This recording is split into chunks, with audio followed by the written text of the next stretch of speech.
하나님 말씀 함께 봅니다. 함께 보실 하나님 말씀은 시편 139편 1절에서 6절 말씀입니다.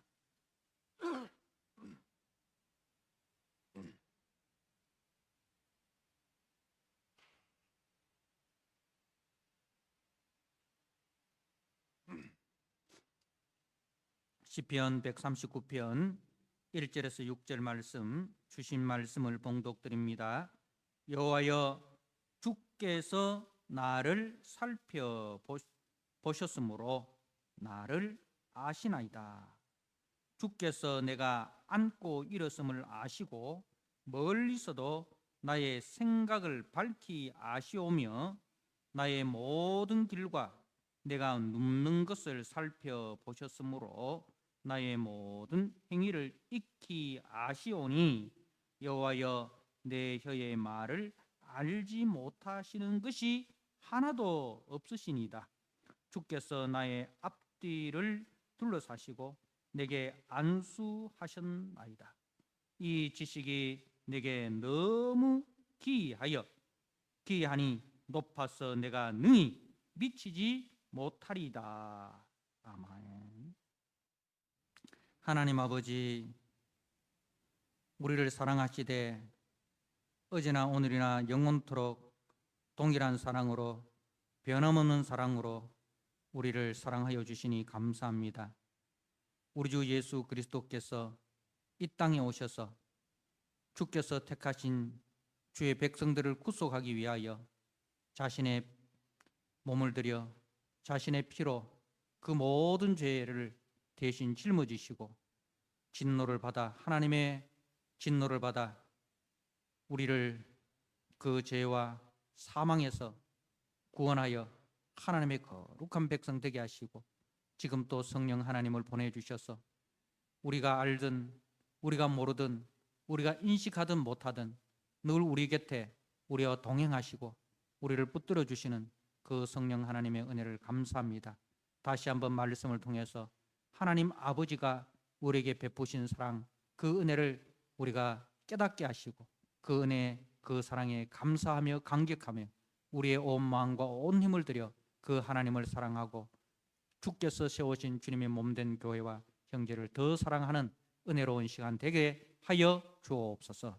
예수님께 하신 이름으로 감사하며 기도드리옵나이다. 아멘.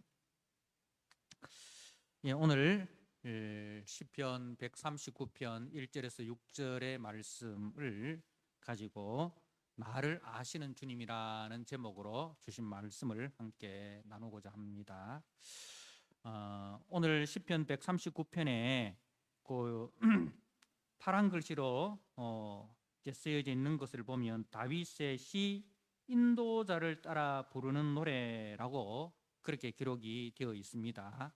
그러니까 이제 성전에서 예배를 드릴 때 그 성가대의 지휘자의 지휘나 또 찬양 인도자의 선창에 따라서 예배하는 모든 자들이 따라서 부르는 예배 찬양이었다는 것을 이제 말씀하는 거예요.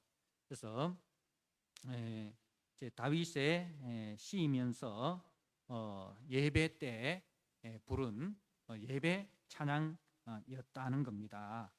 자, 그리고 오늘 우리가 139편 1절에서 24절까지를 쭉 보면 이제 그 굉장히 신학적인, 교리적인, 그리고 조직 신학적인 내용입니다.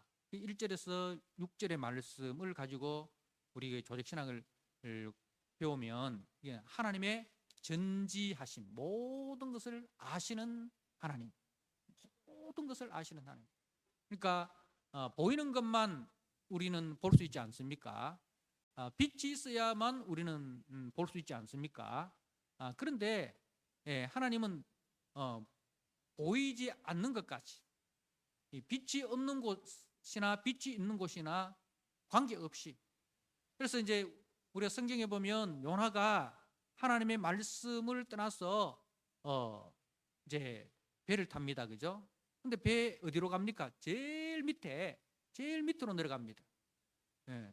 그런데 거기도 여전히 하나님이 계신 거예요.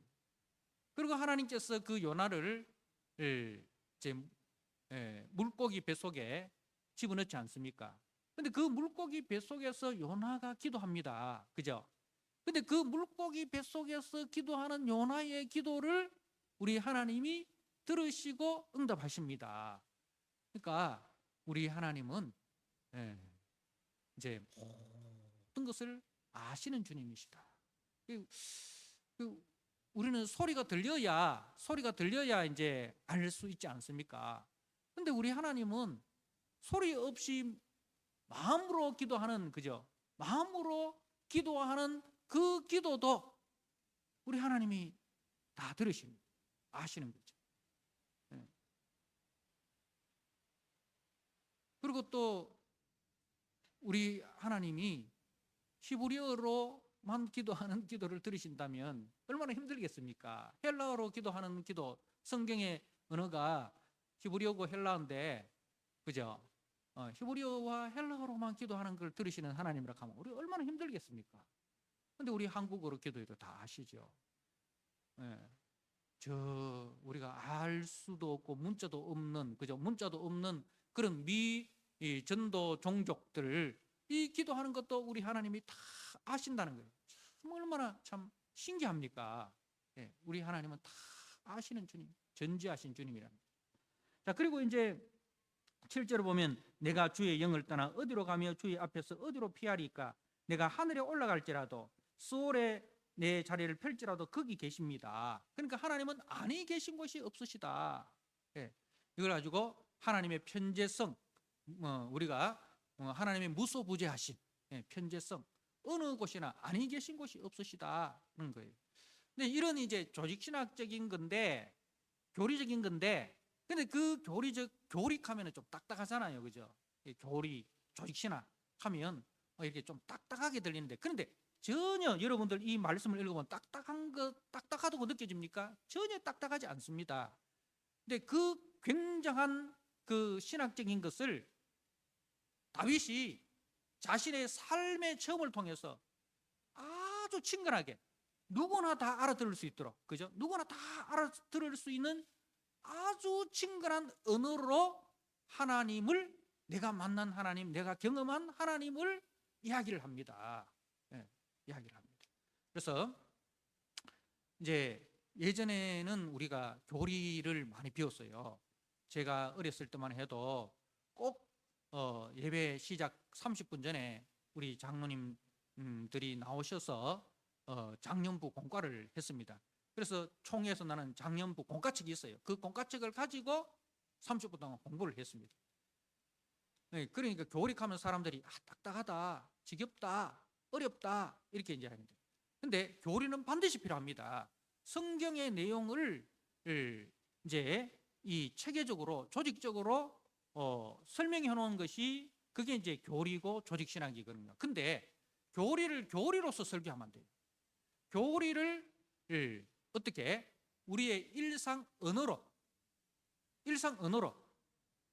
이야기를 하는 것이 이제 오늘날 이제 교리 설교입니다. 교리 설교를 그렇게 하라, 그렇게 우리가 학교에서 배웠습니다. 교리를 교리로서만 설교하면 사람들이 힘들어한다. 그래서 그 교리를 우리의 일상의 언어로, 성경의 내용으로 풀어서 이야기를 하라, 그렇게 배웠습니다. 어떻든 이제 오늘 이 본문의 이야기는 다윗이 인생의 노년에 지나온 삶의 여정에 함께 하신 하나님을 기억하면서 내가 만난 하나님의 속성을 신앙적인 언어로 표현하면서 찬양을 드린 거예요. 이 다윗의 일상을 우리가 살펴보면 참 힘들고 어렵지 않습니까? 그래서 요즘 보면은 사람들이 자기 이름을 다윗이라고 짓는 분들 있잖아요. 그분들을 보면 참 존경스러워요. 뭐 조다윗, 뭐 김모세, 뭐 이렇게 성경의 이름을 가지고 자기 이름 붙이는 사람들 보면 참 대단한 믿음의 사람이다. 대단한 믿음의 사람이다. 예. 그냥 다윗이 왕이 되었다 하는 그것만 보고 이름을 지은지는 모르겠지만 뭐 사울 같은 사람한테 한번 그 쫓겨다녀 보세요. 예. 그죠? 집도 없이 절도 없이 풍찬 야숙하면서 그리고 그 부하들에게 또 때로는 배신을 당하고 그죠? 예. 더 이상 이스라엘 땅에는 머물 곳이 없어서 그 원수의 나라에 있는 블레셋에 가서 이제 거기에 그냥 망명하지 않습니까?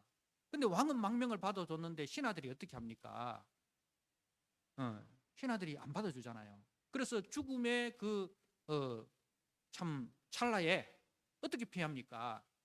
입에 침을 질질 흘리면서 미친 채 해가지고 그죠? 미친 채 해서 그 위기를 이렇게 모면하지 않습니까? 예. 그리고 자식들 낳았는데 그 자식들이 솔로몬 빼놓고는 별로 자랑할 자식이 없어요. 자식이 많은데 그 자식들 속에서 근친상간이 일어나고 그 동생이 형을 죽이고 그죠? 예. 그리고 그 모든 것을 용서해주고 데리고 온 그 아들이 아버지를 배신해서 아버지를 쫓아내고 아버지의 후궁을 범하고 여러분 다윗이라는 이름을 짓고 싶습니까? 감당할 수 있겠습니까? 예, 그 중에 하나만 다윗이 겪었던 거 하나만 겪어도 아마 못 살 거예요. 그죠?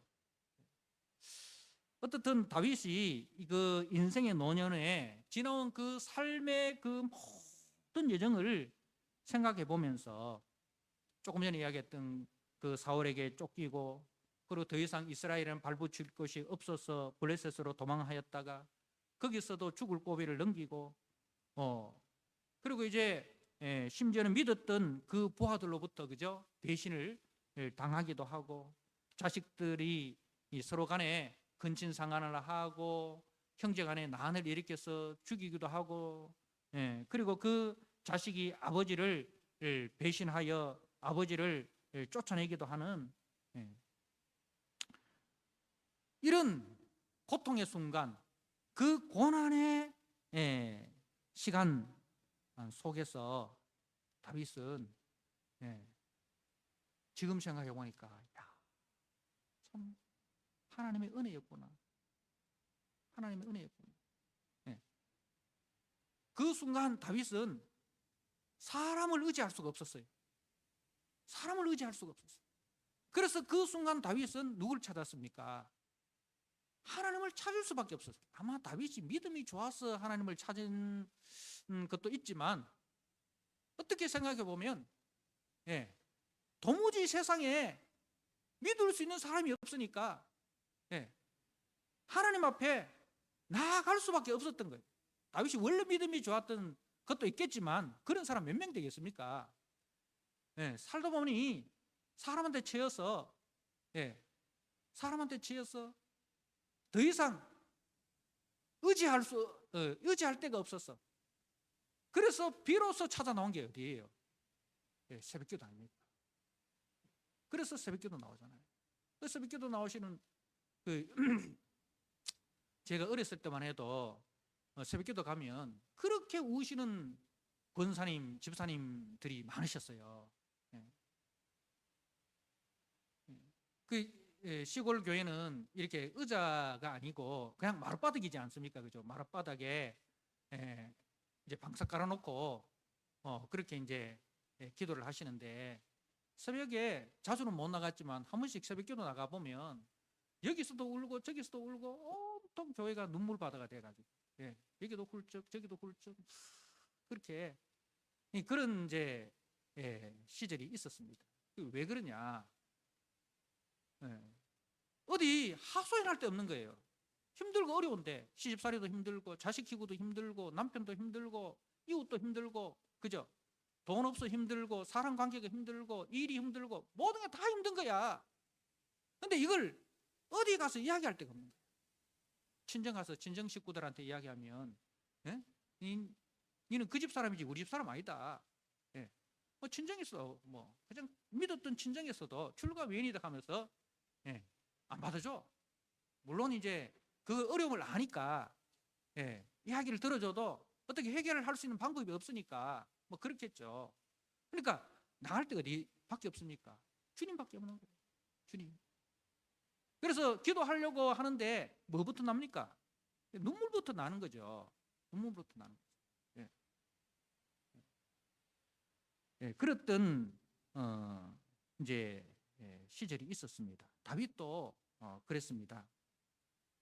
믿었던 친구, 믿었던 부하, 믿었던 자녀들 앞에서 배신을 당하고, 그래서 사람을 보면 절망이었습니다. 하나님을 바라볼 때 소망이 생겼습니다.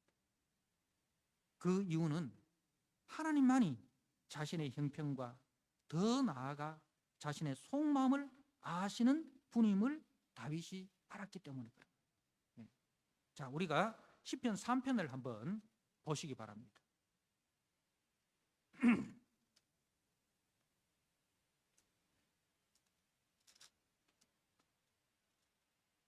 시편 3편입니다. 이 시편 3편은 그 옆에 보면은 다윗이 그의 아들 압살롬을 피할 때 지은 시라 되어 있어요. 그 아들 압살롬이 아버지를 반역하고 지가 왕이 되고, 그래서 그 압살롬을 피해서 다윗이 피난 갈 때 지은 시입니다. 여호와여, 나의 대적이 어찌 그리 많은지요. 일어나 나를 치는 자가 많으니이다. 많은 사람이 나를 대적하여 말하기를 그는 하나님께 구원을 받지 못한다 하나이다. 다윗이 이렇게 아들을 반역을 당하여 피난할 때 그 사울의 족속에 속한 시므이가 돌을 던지면서 그죠, 비류한 자여 가거라 가거라 하면서 그렇게 이제 다윗을 조롱하고 핍박하고 그랬죠. 그래서 많은 사람이 나를 대적하여 말하기를 그는 하나님께 구원을 받지 못한다 하나이다. 그러니까 저게 하나님 앞에 저주받아 그린 기다, 이렇게 이제 한다는 거죠. 여호와여, 주는 나의 방패시요 나의 영광이시요 나의 머리를 드시는 자이시니다. 내가 나의 목소리로 여호와께 부르짖으니 그의 성산에서 응답하시는도다. 내가 누워 자고 깨었으니 여호와께서 나를 붙드심이로다. 천만인이 나를 에워싸 진친다 하여도 나는 두려워하지 아니하리이다. 여호와여, 일어나소서. 나의 하나님이여, 나를 구원하소서. 주께서 나의 모든 원수의 뺨을 치시며 악인의 이를 꺾으셨나이다.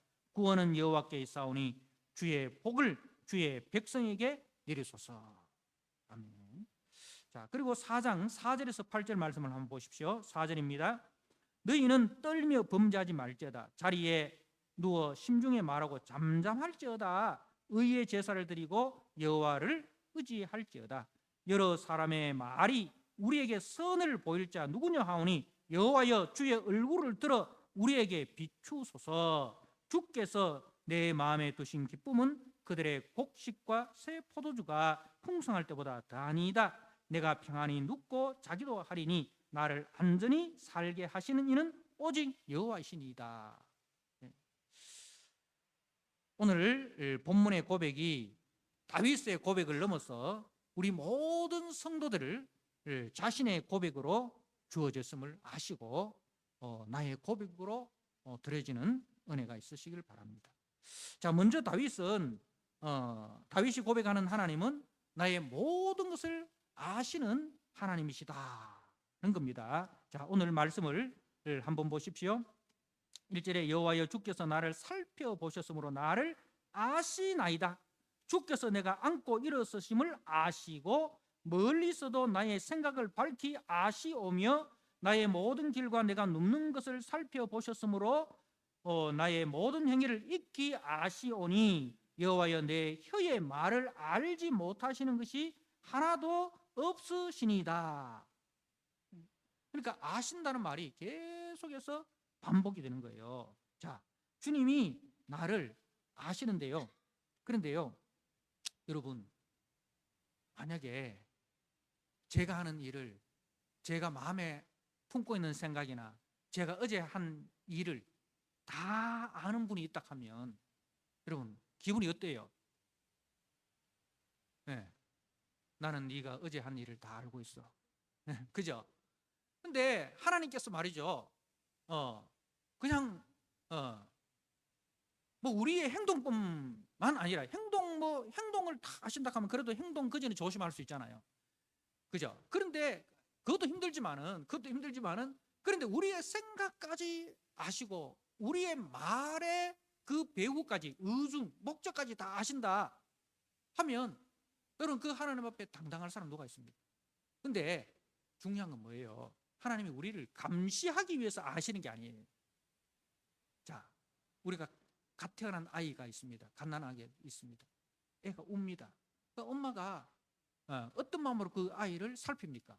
오늘 말씀해 보니까 살핀다는 말이 이제 여호와여 주께서 나를 보셨으므로 그 살펴보시다는 말이 이제 있지 않습니까? 3절에도 살펴보셨으므로 이렇게 살펴보신다는 말이 있는데 이 살펴본다는 말은 어떤 말입니까? 우리의 허물과 우리의 죄악을 찾아내기 위해서 그렇게 살피는 것이 아니라 제가 왜 울지? 뭐 때문에 울지? 우리를 돕기 위해서, 그죠? 우리를 돕기 위해서, 우리를 너무너무 사랑해서, 보석같이 너무너무 소중해서, 그래서 지키고 보호하고 알아주기 위해서, 그래서 살핀다는 거예요. 그런 목적으로 살핀다. 우리를 돕기 위해서, 우리를 너무너무 사랑하셔서 우리를 도와주기 위해서, 그래서 주님이 우리를 살피신다는 겁니다. 그래서 이제 여기서 아신다라는 이 개념은 성경에 야다라는 그 언어가 있는데 이거는 부부간의 경험을 통해서 안다는 거예요. 오랫동안 부부 생활을 통해서 서로 먹고 자고 생활하고 그런 경험을 통해서 이제 눈빛만 봐도 아는 거예요. 라고 말하는 순간 저 사람이 무슨 생각을 가지고 말하고 있구나 이렇게 그걸 가지고 안다라는 거지. 우리 아는 사람 많잖아요. 근데 그렇게 초등학교 친구도 알고 저 사람은 모르는데 나는 그 사람 알고 그런 알미 아니라 이거는 서로 살을 맞대고 한 이불을 덮고 자면서 그 사람의 생활 습관, 언어 습관 모든 것을 내가 경험해서 그래서 아는 거예요. 사랑하는 성도 여러분, 주님이 우리를 그렇게 아십니다. 근데 이 살펴보다라는 이 단어가 이제 어떤 의미냐면 성경에 보면 욥 28장 3절에 광부가 광석을 캐는 작업을 할 때 이 단어를 씁니다. 광부가 광석을 캘 때, 그러니까 탄광에 들어가서 그죠? 요즘은 뭐 기계가 좋아서 하지만 옛날에는 다 사람 손으로 연장으로 그걸 했지 않습니까? 근데 그 어디에 금맥이 있는지 그걸 이렇게 함부로 여기도 파보고 저기도 파보고 뭐 그렇게 할 수 있는 상황이 아니잖아요. 자기의 모든 경험을 총동원해 가지고 그죠? 자기의 모든 경험을 총동원해 가지고 여기에 금맥이 있다. 그렇게 그죠? 해서 파지.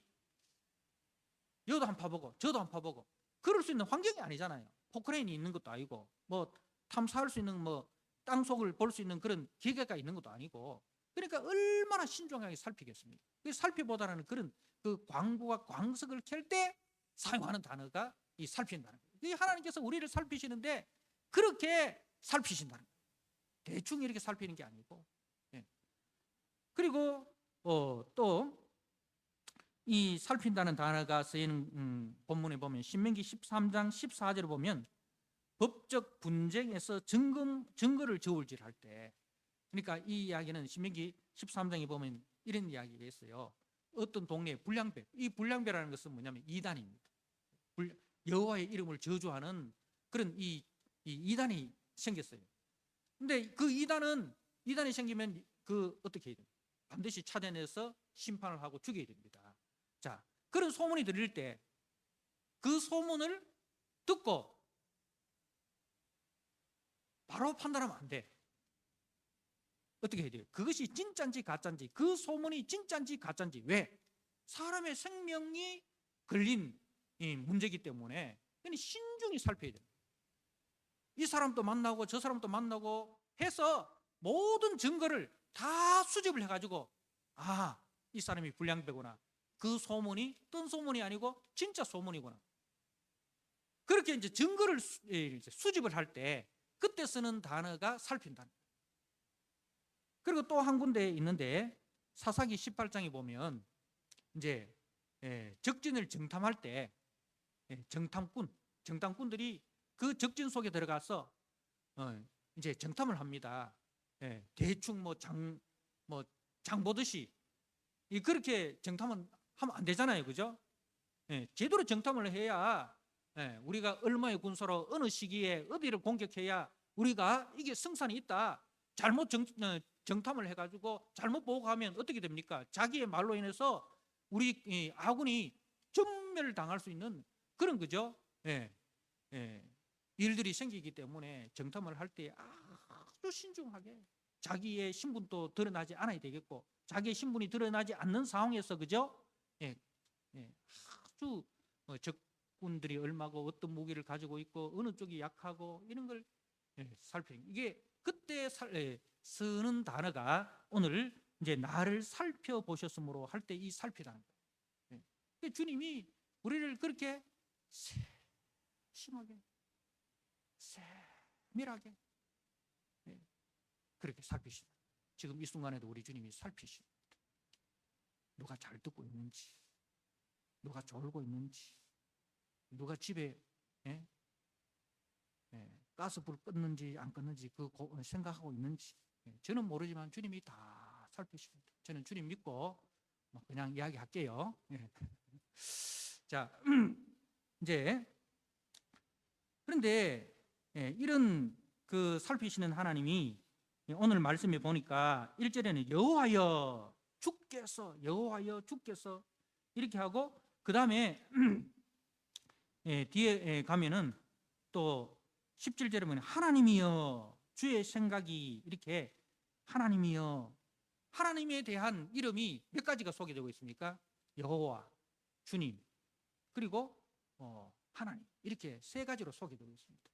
근데 하나님의 이름을 쓸 때는 함부로 쓰지 않고요. 거기에 맞는 하나님의 이름을 써요. 그러니까 먼저 여호와라는 것은 뭐예요? 나의 구원자라는 거죠. 나의 구원자 하나님. 나를 이 죄와 사망 가운데서 자기 아들을 아끼지 않고 그 아들을 주시기까지 하셔서 나를 하나님의 자녀로 삼으신 그분이 여호와 하나님입니다. 여러분, 우리가 자녀를 사랑하지만 자녀를 위해서 우리가 목숨을 내어줄 수도 있지 않습니까? 그런데 우리 목숨 내어준다고 해서 그 자녀가 구원받는 거 아니거든요. 그죠? 우리 목숨 내어준다고 해서 그 자녀가 구원받는 게 아니에요. 누구 자녀여야 되면 하나님의 자녀여야 우리가 구원을 받을 수 있습니다. 그런데 우리가 그만한 가치가 있습니까? 그만한 어떤 그 공로가 있습니까? 하나님을 반역했어요. 하나님의 그 모든 그 창조 세계를 엉망진창으로 하나님의 그 정원을 엉망진창으로 만든 그런 비언망덕한 자예요. 그런데 하나님은 그런 우리들을 위해서 하나님의 아들을 대신 내어주시고 우리를 하나님의 자녀로 하나님 나라의 유업을 상속할 상속자로 우리를 삼아주시는 그분이 우리의 하나님 여호와라는 거죠. 그리고 그분이 우리의 주님입니다. 주인이라는 거죠. 주인 생각하면 어떤 생각이 듭니까? 좀 우리 무서운 생각 듭니다. 그죠? 우리가 자취할 때 옛날 자취할 때 주인집 아줌마 얼마나 힘듭니까? 그죠? 화장실에 신발 신고 들어갔다고 제가 고등학교 자취할 때는 그 아주머니가 얼마나 별난 아주머니인지 화장실을 얼마나 깨끗하게 청소하는지 신발을 벗고 들어가도록 되어 있어요. 그게 친구들이 모르고 놀러 왔다가 신발 신고 들어갔다가 얼마나 혼났는지요. 그러니까 주인 가면은 무서운 생각이 듭니다. 그죠? 근데 우리 주님은 어떤 주님입니까? 우리를 보석같이 아끼시는 주님. 여호와는 나의 목자시니. 양의 주인인데 그 양에 앞서서 양을 위해서 양 앞서가면서 양에게 필요한 물과 양에게 필요한 양식을 다 공급해주고, 혹시나 그 풀숲에 양을 해치는 독사나 이런 악한 짐승들이 있나 없나 그 지팡이로 다 이렇게 조사해가지고 여기는 안전하다 이렇게 해가지고 그 양을 쉴만한 물가로 인도하는 그런 주인입니다. 정말 그 자기의 종을 위해서 자신의 생명을 내어주시는 그 분이 우리의, 그렇게 성경은 주님을 그렇게 부르고 있습니다. 주님, 그 종을 위해서 아낌없이 모든 헌신과 사랑을 베푸시는 우리 주님, 하나님은 창조주입니다. 창조주인데 그냥 대충 만든 게 아니에요. 여러분 얼굴, 여러분 보기에는 대충 만든 것 같잖아요. 하나님 만드실 때 왜 꼭 이렇게 만드셔야 됩니까? 그런데요, 여러분, 그거는 여러분의 생각이고, 세상 이 70억 인구 중에서 여러분과 똑같은 얼굴이 있습니까? 참, 저는 그걸 보면서 우리 하나님 참 대단하시다. 지금 있는 70억의 인구 중에서 내하고 똑같은 얼굴 가진 사람 없습니다. 그리고요, 아마 모르기는 몰라도 하나님께서 아담을 창조하시고부터 지금까지 이 땅에 태어난 인간들이 얼마나 되겠습니까? 그런데 그 수십억, 수백억, 수천억, 그죠? 조단위가 안 넘겠습니까? 그 중에서도 내하고 똑같은 얼굴이 없다는 거예요. 그러니까 하나님 앞에서는 뭡니까? 우리의 얼굴이 유일한 얼굴이에요. 그러니까 하나님 보시기에는 여러분들이 가장 잘생긴 얼굴이라는 거죠. 사람들은 저 코가 조금 낮다, 눈이 너무 작다 이렇게 하지만 하나님 보시기에 여러분은 걸작품입니다. 믿으십니까? 아직도 못 믿으시겠다고 하나님께 반응을 하시는데 믿으셔야 합니다. 그래서 절대로 여러분 얼굴 가지고 기죽지 마십시오. 너무 성령 의사 의지하지 마시고 하나님이 내게 주신 것을 사람이 저도 좀 부끄럽습니다만은 눈썹을 이렇게 얼마 전에 했습니다. 그거는 제 자신을 위해서 한 게 아니고 다른 사람을 위해서 했습니다. 너무 보기 싫다는 거예요. 특히 우리 가족들이 아우성을 쳐서 그래서 그 정도는 제가 들어줄 수 있지 않습니까? 그래서 그래도 별로 알아주신 분은 없으시더라고요. 어떻든 여러분, 우리 하나님은 우리의 창조주십니다. 그래서 이 다윗이 고백하는 그 단어 하나하나가 이렇게 깊은 의미가 있습니다. 그래서 하나님은 나의 구원자시고 나의 창조주시고 나의 주인이 되십니다. 나를 주님의 보배로 삼으시고 언제 어디서나 나와 함께 하시고 나의 앞서 인도하시는 선한 목자이십니다. 이것은 다윗의 삶에서 철저히 경험되고 이제 경험되어 고백하는 이름이라는 겁니다. 자, 그리고 2절에 주께서라고 되어 있는데 이 주께서란 말은 주님만이 이런 뜻이에요. 주님만이 나의 안고 일어섬을 아시고, 안고 일어서는 앉는다는 것은 쉰다는 개념이죠. 내가 평안히 쉴 때, 그리고 일어선다는 것은 일하는 거예요. 일하는 거. 그리고 괴로울 때, 우리가 사람이 괴로우면 앉아있지를 못하고 안절부절해 가지고 이리 가고 저리 가고, 그죠? 그렇지 않습니까? 그래서 이제 앉는다는 것은 우리가 평안히 갈 때나, 일어선다는 것은 우리가 일하러 갈 때, 아니면 괴로워서 안절부절 못할 때, 그때를 의미하는 거죠. 그러니까 우리의 인생이 시온의 대로와 같이 평안한 길을 걸어갈 때도 때로는 우리가 눈물골짜기, 사망의 음침한 골짜기 같은 그 고통과 고난의 순간에도, 그래서 우리가 주님 어디 계십니까? 라고 절망하고 탄식할 때도 주님은 알고 계신다는 말입니다. 주께서 내가 안고 일었음을 아시고, 주님 어디 계십니까? 그 순간에도 주님은 우리와 함께 하십니다. 멀리서도, 그리고 멀리서도 나의 생각을 밝히 아시오며, 멀리서도 이 말은 공간적으로 멀리서 라는 뜻도 있지만 시간적으로 오랫동안 이런 이제 뜻도 있습니다. 그러니까 멀리서 정말 주님이 너무 멀리 계셔서 나를 아실까? 그죠? 그런 생각, 주님은 나로부터 너무 멀리 계셔서 나를 아실까? 라는 그렇게 생각되어지는 그 순간에도 주님은 알고 계신다. 나의 안고 일어섬을 아시고 멀리서도 나의 생각까지도 나의 행동뿐만 아니라 내 생각까지도 내 마음의 그 생각의 의도와 목적까지도 다 알고 계십니다. 그래서 소설에 보면 우리가 전지적 작가 시점이라는 거 있잖아요.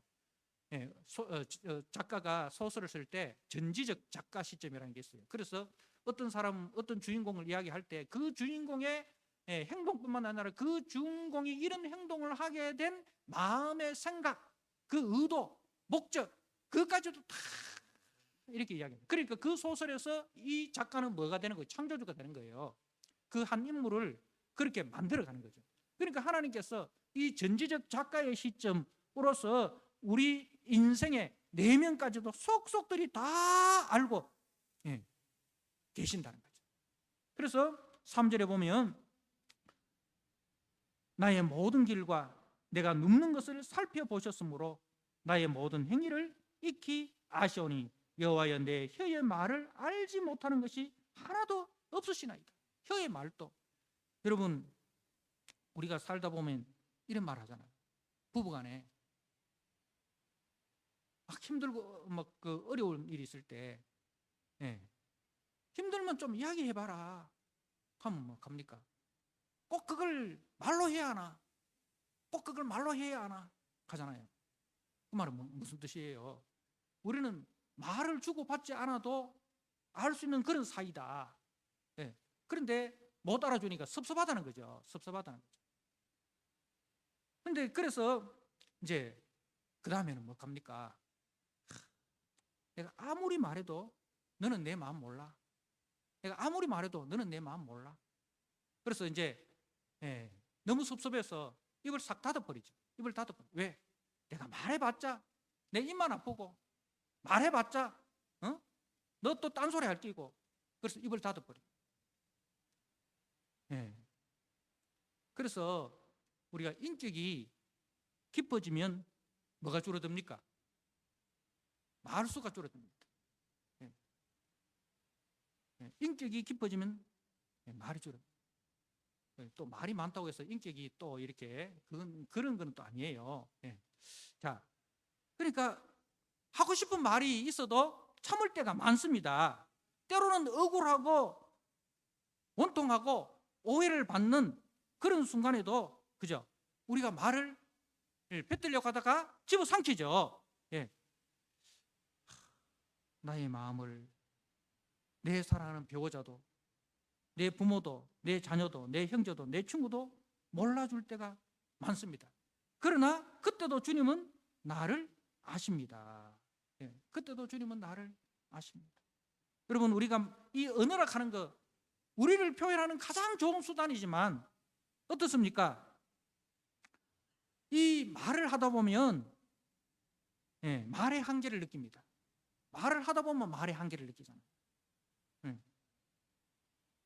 이 내 마음에 있는 그 생각을 다 표현하지도 못하고 그죠? 내가 너를 진짜 사랑한다는 이 말을 막 말을 아무리 말을 해도 내 마음을 다 표현하지 못하고 또 어떤 때는 마음에 있는 생각을 또 잘못 표현할 때도 있고 또 어떤 때는 어떻습니까? 사람이 잘못 들을 때도 있고 내 말은 나는 이런 의도로 이야기를 했는데 그걸 영 엉뚱한 반대쪽으로 해석해가지고 그걸 받아들여서 막 그렇게 할 때가 많습니다. 그래서 참 이 말이라는 것이 우리를 표현할 수 있는 가장 하나님께서 주신 최고의 선물이지만 이 말의 한계를 느낍니다. 그럴 때 너무 답답해서 정말 내 마음을 열어서 보여줬으면 좋겠다 라는 그렇게 생각할 때 있지 않습니까? 그럴 때 성경의 인물들은 어떻게 했습니까? 하나님 앞에 마음을 내려놓았어요. 하나님 앞에 마음을 내려놓았어요. 그게 보면 사무엘상 1장에 한나의 기도. 한나가 한나가 그 분인 자식이 없는 그 아픔과 그 고통, 그 분인나가 이제 조롱하고 핍박하지 않습니까? 예. 그랬을 때 이 한나가 누구에게 토로합니까? 하나님 앞에 나가서 토로합니다. 예. 하나님 앞에 나가서 눈물로 토로하는 거예요.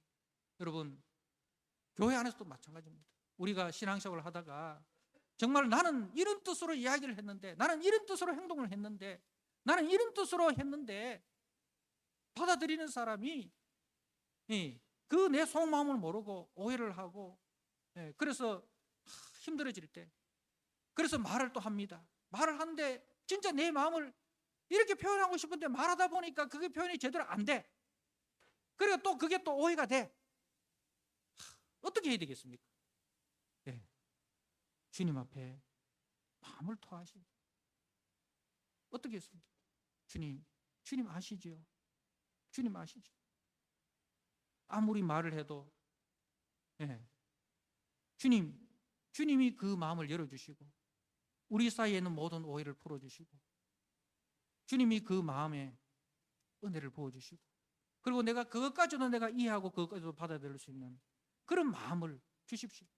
그래서 눈물이 나올 수밖에 없는 거예요. 그 상황에서. 그래서 교회에 나와서 기도할 수밖에 없는 거죠. 사람하고 말하지 마세요. 말을 계속 하다 보면 오히려 말이 말을 만들어냅니다. 말이 말을 만들어냅니다. 그럴 때는 한나처럼 분인나하고 절대로 이 한나가 부딪히지 않았어요. 분인나하고 절대로 부딪히지 않고 한나가 주님 앞에 나와요. 그래서 한나가 기도하는데 아들을 주시면 뭐 하겠다? 아들을 하나님 앞에 드리겠다. 왜 그랬을까? 왜 그랬을까? 한나가 하나님 앞에 서원한 이유가 그거예요. 기도하다 보니까 내보다 더 힘들고 더 억울한 분이 계셔. 내보다 더 힘들고 더 억울한 분이 계셔. 이 이스라엘 땅에 하나님의 마음을 알아주는 사람이 한 사람도 없는 거야. 그 엘리 제사장 시대에 말입니다. 그죠? 예. 엘리 제사장 시대에 하나님의 마음을 알아주는 사람이 한 사람도 없는. 그 하나님 마음이 얼마나 아플까?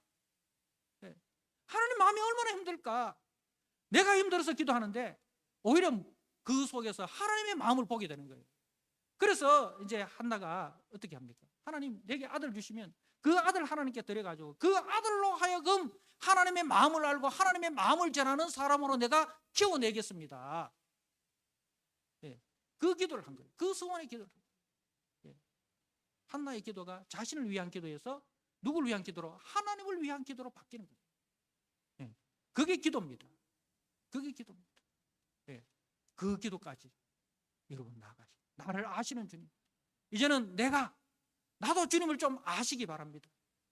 나를 사랑하시는 그 주님이 어떤 주님인지를 알고 그 주님의 사랑에 감사하고 감격해서 내 힘들고 내 억울한 건 다 내려놓고 주님 힘들고 주님 억울한 것 이제는 그 주님의 마음을 품고 그 주님의 마음을 정말 좀 시원하게 해주는 그런 성도로 내가 살아가겠다라고 그렇게 다짐하시는 저와 여러분 되시기를 주님의 이름으로 축복합니다.